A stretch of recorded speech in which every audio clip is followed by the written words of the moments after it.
Ladies and gentlemen, good day and welcome to Strides Pharma Science Limited Q3FY22 Earnings Conference Call.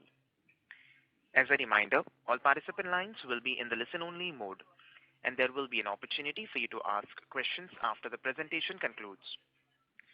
Should you need assistance during the conference call, please signal an operator by pressing star then 0 on your touchtone phone.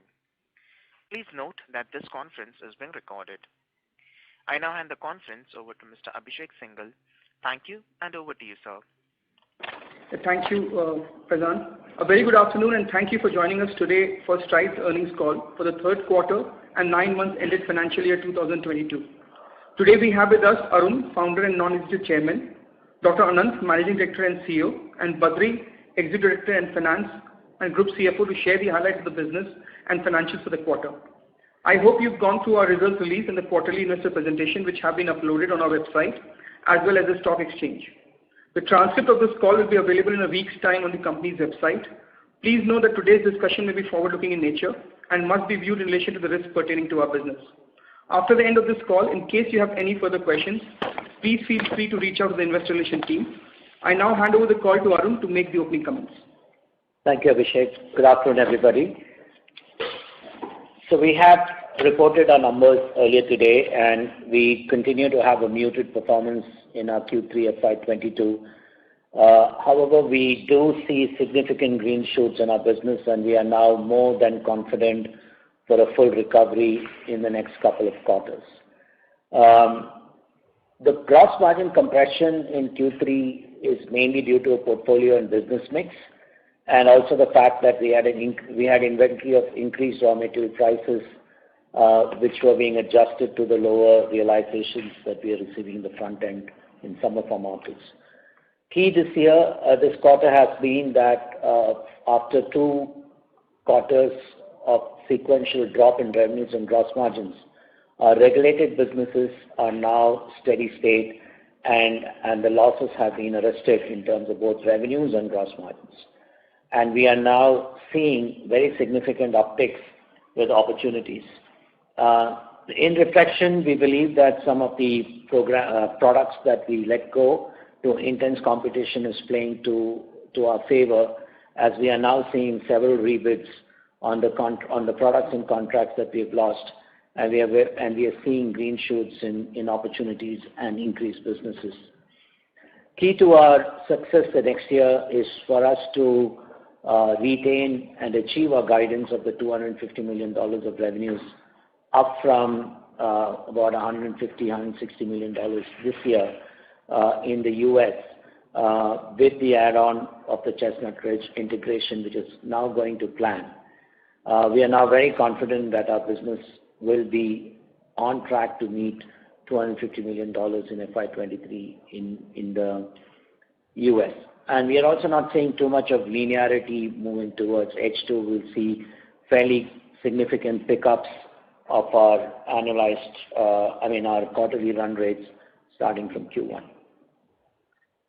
Earlier this week, we completed successfully an FDA inspection of our Chestnut Ridge facility with 2 minor observations, which is great considering that we are just completing a transition and yet to our IT systems and our own internal SAP program. So this was not necessarily a planned inspection while we were integrating the business into our system, but nonetheless, we had a good outcome, and we are delighted with the continued compliance status of that facility. We have now got other regulated markets business, as we call it, the ORM, to its previous historical peaks. And we are seeing strong rebound in demand in markets which have opened up for business as usual, especially in UK and in other parts of Europe. Clearly, about 3 quarters into the last year, we've been very focused on cost control. We're seeing some of that playing through as early as this quarter, and our focus is to drive our margins through cost improvement programs and also reducing our OPEX and COPEX across our global system. Recently, one small part of the promoters, ex-promoters, the Sashun family, requested a declassification which shareholders voted for. Consequently, to ensure that the promoter holding is retained, the family office is committing to invest up to close to 200 crores in instruments for which we will seek shareholder approvals in the next couple of days. Consequently, we will infuse this cash, which will also augment the growth strategies for Strides. Stelis, in its after 5 or 6 years of incubation, finally has achieved its first operational break-even in Q3 FY22. None of this is led by any business related to Sputnik. This is all with its CDMO businesses, and we had an operating EBITDA for the first time ever, which is very pleasing. We believe that we should be able to ride the upsides of the Sputnik opportunity. We have received an NOC to export 50 million doses. We are in the process of getting the product tested as per our regulations, as per our requirements with the Gamaleya Institute in Russia, and once we have those test results, which will come in the next 3 to 4 weeks, we are confident that we will start invoicing Sputnik starting from this quarter. Of course, the COVID opportunity itself is shrinking, as we all know, but we believe that the need for vaccines in the under-vaccinated countries are significant, and we believe that Sputnik's clinical data supports an opportunity. So we continue to pursue opportunities beyond the 50 million doses of Sputnik Light, while at the same time Sputnik V continues to be a technical challenge like most of us in the industry in solving for that. The Russians have also moved their focus to Sputnik Light, and we hope to be a leading player in their supply chain. Of course, I'll be available for questions later part of this conversation, and now pass the mic on to Anand for his comments and to also give you a more granular overview of the business. Thank you, Arun. Good afternoon to all of you. Quarter 3 of FY22, while we delivered an 8% sequential revenue growth for our business, the operating leverage continues to be subdued. As regards the regulated markets, we have seen a growth coming back in the regulated markets. So our regulated markets reported $78 million of revenues, growing up by 9% sequentially, and the regulated market constitutes about 73% of our total revenues. The US revenues for the quarter 3 stood at $38 million, up 13% quarter on quarter, representing 36% of our consolidated revenues. The integration of Chestnut Ridge commenced in October 21 and is on track. The site contributed to revenues, however, only for a few days in the quarter. This facility, as Arun mentioned earlier, completed a successful FDA inspection on February 8 with 2 minor observations. We have retained volume market share for key base molecules, and the new launches from Chestnut Ridge portfolio will expand product offerings in the coming quarters. We have also completed the divestment of our Florida site at the end of this quarter, and the growth plan for manufacturing business, including the VA opportunity, is now consolidated under the Chestnut Ridge facility. The quarter-on-quarter trend for the generic TRX in the US is showing signs of stability. However, we believe that full recovery is still 2 or 3 quarters away. And Chestnut Ridge portfolio will therefore help ramp up new product launches, which we have a clear visibility on specific products from quarter 1 of FY23. We are optimistic to be on track to achieve our growth outlook of $250 million in US sales during FY23. Our other regulated markets also continued to be steady, and we had growth of 6% quarter on quarter. The other regulated markets reached back to the peak sales that we had in FY21 of $40 million. Other regulated markets, despite the surge in COVID cases due to the Omicron variant, have given steady growth, and we continue to witness healthy traction across the key front-end markets and partnership business in Europe. we do expect overall growth momentum to continue for the other regulated markets in the coming quarters. Outlook for the established business continues to be robust, given a strong order book visibility and product portfolio expansion. Emerging markets revenue for Q3 FY22 stood at $29 million, up 6% quarter-on-quarter and up 41% year-on-year. The emerging markets business represented about 27% of consolidated revenues for this quarter. The institutional business reported revenue up 20% quarter-on-quarter, led by better uptake from partners. The Africa business, however, reported reduction down by 17% quarter-on-quarter, but up 19% year-on-year. The Africa business during this quarter was impacted with several countries reporting a high COVID case load, leading to lower doctor visits and prescription generation. In terms of the operating cost, our operating cost for the current quarter includes impact of the Chestnut Ridge for the full quarter. While the freight rates continue to stay at elevated levels versus historical levels, a superior supply chain execution has enabled us a shift towards higher sea shipments, thereby helping contain our logistics cost quarter-on-quarter. The logistics cost during this quarter was at 606 million rupees versus 897 million rupees from the previous quarter. Our cost initiatives have started yielding results and will continue to drive operating leverage in the coming quarters. With that, I will hand it over to Badri for his comments on the financial aspects.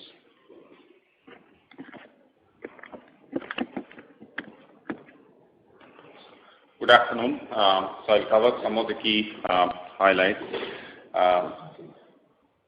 Strides overall revenues grew up by 8%. The first time we're seeing growth across markets, across all markets.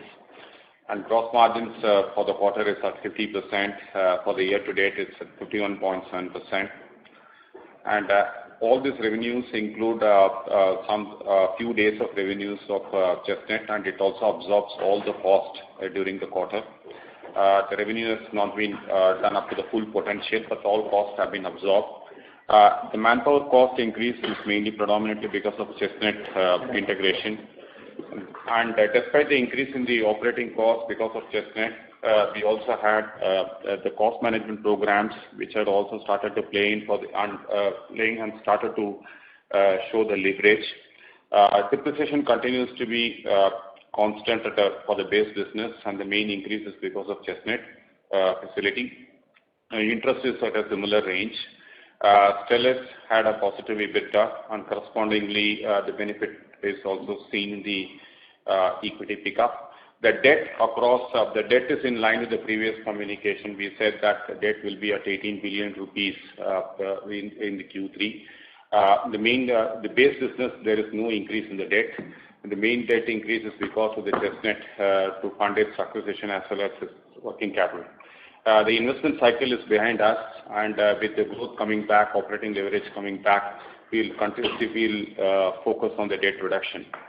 And you would also seen the announcements with respect to the equity infusion. This will also help the balance sheet position and growth going forward. With this, I'll hand it over to Abhishek to take it forward. Razan, can we open for Q&A, please? Thank you very much. We will now begin the question and answer session. Anyone who wishes to ask a question may press star and 1 on their touchtone telephone. If you wish to remove yourself from the question queue, you may press star and 2. Participants are requested to use handsets while asking a question. Ladies and gentlemen, we will wait for a moment while the question queue assembles. Reminder to the participants, anyone who wishes to ask a question may press star and 1.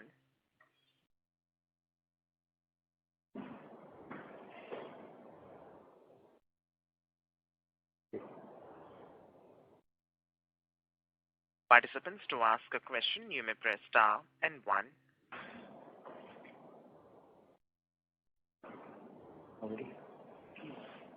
The first question is from the line of Omkar, individual investor. Please go ahead.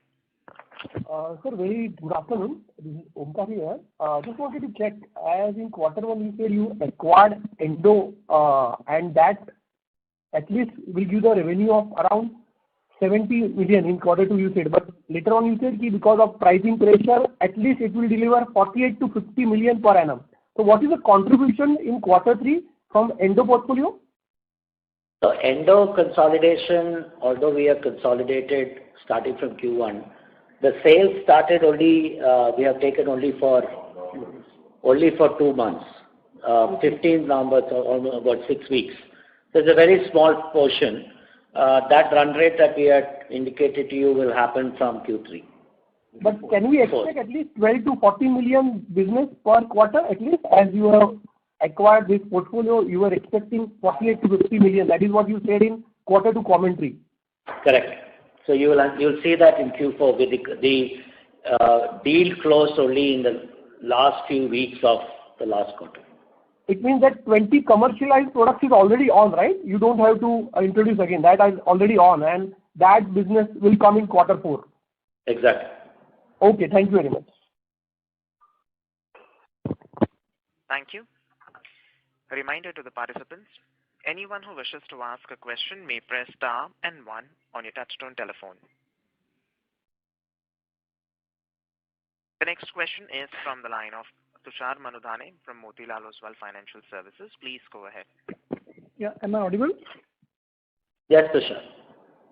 Yeah, sir, just on US business, while the target of $2 to $50 million from the current annual rate of 40, and also on your comment in the sense that it would be more of starting with 1Q FY23. We are already like in mid-Feb. So this would be more supported with the launches of already approved products, or some new approvals would drive this to start with? So we have over, between the Endo portfolio and the Strides portfolio, we have a little over 70 odd products that are not launched but approved. Okay, most of it is coming from the Endo portfolio. So we don't have, this revenue of 250 is very, a small portion of that is only dependent on new product approvals. And these would be at the similar gross margins as we on the existing US business has? Correct. All right, sir. That's it from me. Thank you. Thank you. Thank you. Participants, to ask a question, you may press star and 1.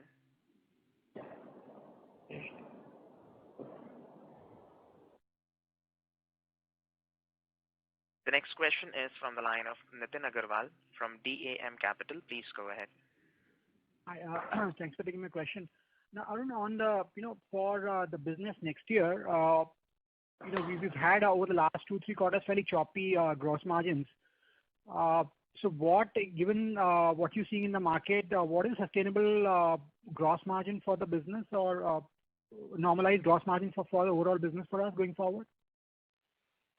Well, see, Nitin, with the price drops and other things, the gross margin should settle closer to the 55% levels that we had indicated earlier. But we still sit on inventory that is coming to us at a greater cost, right? So that adjustment was taken this quarter. Will have little impact for the next quarter. But I think the next year you should be able to. We should be in that business around 55% in the regulated markets. Of course, these gross margins come down if the institutional business increases quite significantly. Okay, so 55% for regulated markets and lower margins obviously for the non-reg market businesses. Yeah, but there are no related SG&A costs to that business. Right. And on the overheads, we have about 210 crore of overheads, including staff costs and expenses this quarter. I think what I understood is the Chestnut cost is completely into these overheads. So this 210 is a number that one can analyze, or there is a meaningful delta increase on this number for in the coming quarters? Yeah, so it included, you're talking about the cost, right? 210 crores. Yeah, so that will be the basis.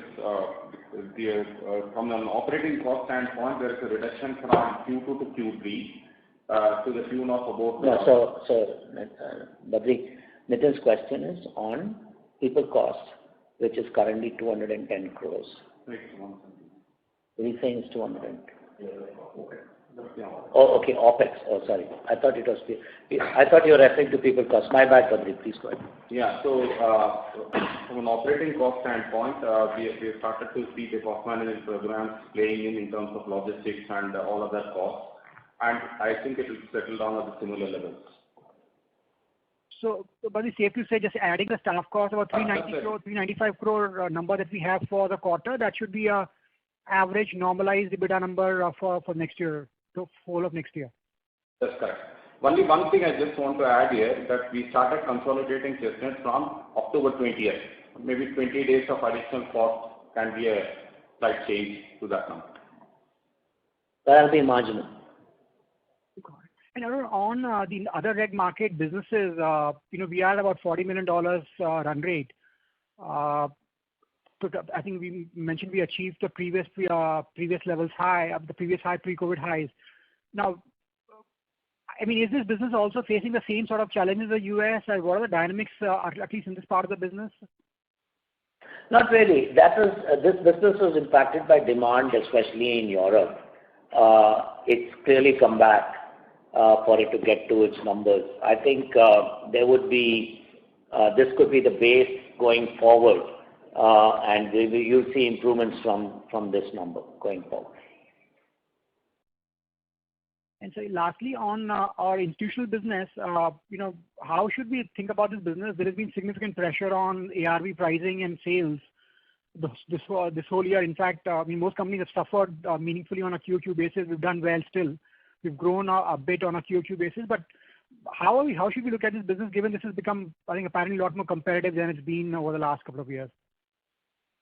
Yeah, so it is a competitive business, Nitin, and from our perspective, it supports the manufacturing costs, right? So it's an important business for us. But the volatility is very dependent on how much business that we win. The level, if you look at the $25-29 million range, has been fairly steady state.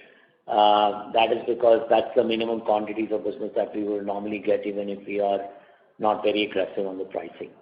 But the gross margins in this business keep shrinking, given that most of us companies are dependent on key intermediates being imported from China. So we do have some challenges there. It's a hard business to predict growth, and that is why we are more confident telling you numbers around the US and the other reg. Okay. Thank you. Thank you. Participants, to ask a question, you may press star and 1.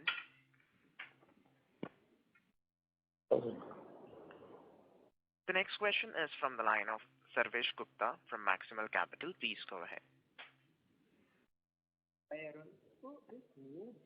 Mr. Gupta, we are not able to hear you, sir. Please increase the volume of your device.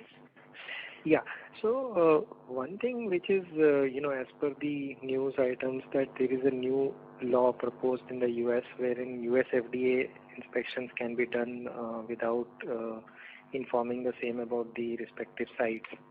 So what is the impact that you foresee for us in terms of the compliance cost or in terms of business because of this proposed law? Well, I think, Sarvesh, to be in this business, you have to be every day ready for audits. So those costs are already incurred. This regulation that they will land up at your gate in the morning without informing is not going to change your cost upwards or downwards. You are supposed to be, ready every day to be audited. And FDA has been doing this and following it in any case. Even in India, in the last 1 or 2 years, the FDA has landed up in plants without notice. I think there's more of press article, but off late we are seeing the audits are all without any written intimation. Understood. On your employee expenses, now we understand that Chestbridge has been recently acquired, but at the same time, your Florida employee expenses would have gone out, right? So net of that, what explains the 50% YOY increase in your employee cost in such a environment? Last year this time Florida was not there, and that's clearly the reason. And also Florida was much smaller in size.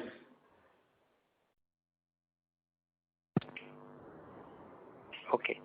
And in terms of your US business guidance, you are guiding for almost a 50% YOY increase starting from Q1 itself, and it is supposed to be not back-ended in H2 of next year. Is that the right understanding? What I'm saying is that there would be fair amount of linearity in that 250 million number, and it is not going to be back-ended into H2 and other things, because we are not dependent on product approvals. We are dependent on launches which are in our control. And at the average FY23 gross margin level of 55% for the company level, including all of this impact. In the regulated markets, yeah. Okay. And how do you see the growth pan out in other regulated market for the coming year? So I think we can now consider the 40 million as a new base, and you'll see Q on Q growth most quarters. There would be one-off quarters when we will be, but I think for 40 into 4 plus standard growth is something that you can bake in the model.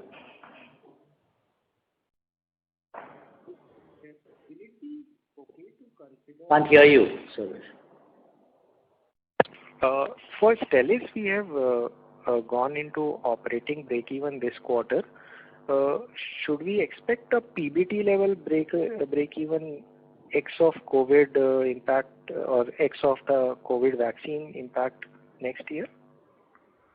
Yeah, so see, we are a CDMO. We manufacture Sputnik as a CDMO. We are not selling it. That is in India with Dr. Reddy's. So as a CDMO, you can make any product. The idea is that Sputnik being a large CDMO contract, we are calling it out. But yeah, we would be dependent on Sputnik sales to commence for us to be PAT positive, which we hope to be soon. Understood. Thank you and all. Thank you. Thank you. The next question is from the line of Tushar Bora from MK Ventures. Please go ahead. Yeah, thanks for the opportunity. So a couple of line items in notes or elsewhere mentioned in the filings.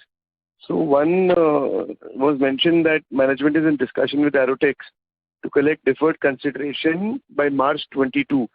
And I think the amount mentioned is rupees 534 crores. Could you just help understand this better? What is the status or anything around it? There's a deferred consideration from Aerotex for that amount, which is due in this calendar year. Okay, so it's due in December. We are in negotiations with them to see if we can bring it forward. Okay. And management is hopeful that we should be able to do it. That's right. But contractually, it is due in December. Right.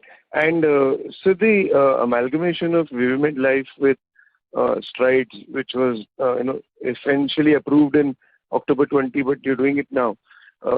Any implications and any reasons why it's being done now?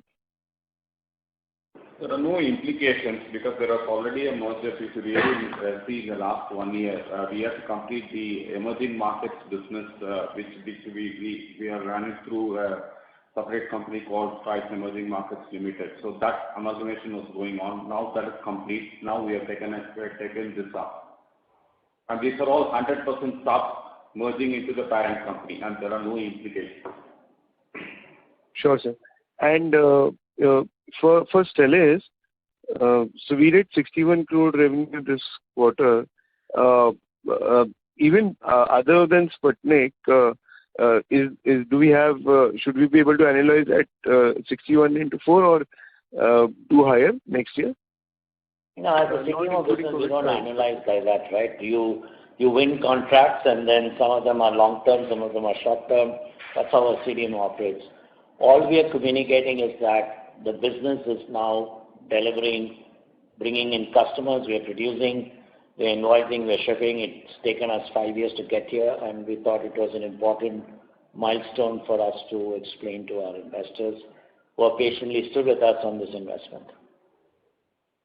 Sure, sir. And one last on teriparatide. What is our estimate for the plant inspection? Any kind of visibility we have, sir? So we had a plant inspection announced on January 10th, which got cancelled because of Omicron. But I'm pleased to tell you that as of this morning, we got an intimation of an inspection in March. Great, sir. And assuming all goes well in the plant, we are looking at what kind of timelines for the approval? Within this calendar year. Within this calendar year. Sure. Thank you very much, sir. I'll join back. Thank you. Thank you. The next question is from the line of Nitin Agarwal from DAM Capital. Please go ahead. Hi, thanks for taking my question again. On the vaccine facility in Stelis, as you mentioned, the COVID opportunity is shrinking. So how should you, and we've spent a fair bit of money in putting that facility together. How are you thinking about leveraging this facility, for Sputnik? I mean, to whatever extent can this opportunity go to, and what do we do beyond this? So as a CDMO, we offer multiple capabilities, right? With this viral vector capabilities and MABs, microbial, and we are now full services CDMO. So it's typical that you build the infrastructure ahead of your customer demand. We are in discussions with various customers. The viral platforms work in cell and gene therapy, so we are in discussions with customers. We have a fairly good funnel of new customers that are auditing facilities remotely or visiting us wherever they can. And the idea is to get enough customers to use most of our capacities. Sputnik gives us a tactical opportunity in terms of capacity utilization. But having said that, considering that we are now at fairly large kiloliter scale of Sputnik, that's up to 2,000 liters, we believe that we have established good credentials in the CDMO space, and we are onboarding customers in various different types of requirements through MABs or microbials or vaccines or simple viral platforms which are not vaccines. And would you be able to hazard any guess in terms of by when second or third meaningful client additions can happen in this business? We hope to have at least 2 significant customers to be added this year. And with that, we believe that we would be on a constant basis without Sputnik profitable. So when you say this year, you mean FY22 or 23? Calendar year. I'm talking the calendar year. Okay. Thank you. Thanks, Nitin. Thank you. The next question is from the line of VP Rajesh from Banyan Capital. Please go ahead. Yeah, hi. Thanks for the opportunity. Most of my questions have been answered. Just on this net debt, what is the guidance on this? We ended December at 1860 crores. Should we expect it to go for it to go further up from here, or do you think it will start coming down? Yeah, so with the growth coming back and the operating leverage, it should start coming down. It will be in a range. The intention is that once our focus will be on the debt reduction. Okay, thank you. All the best. Thank you. Thank you. The next question is from the line of Aditya Malaya from.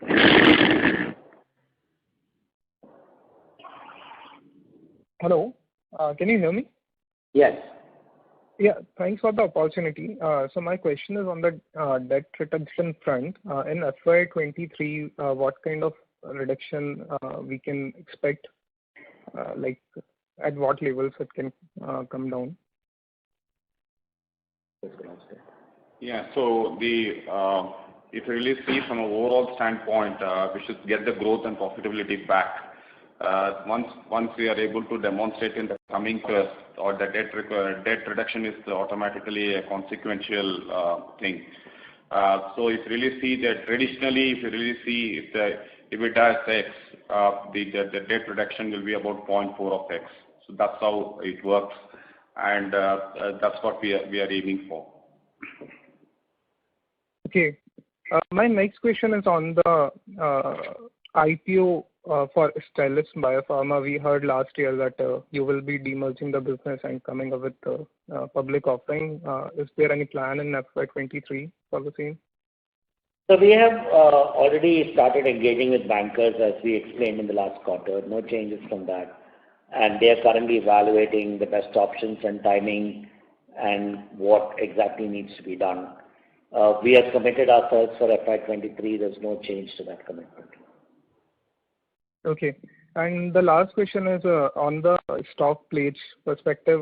We see that there was a significant increase in pledge by the promoters in last few quarters.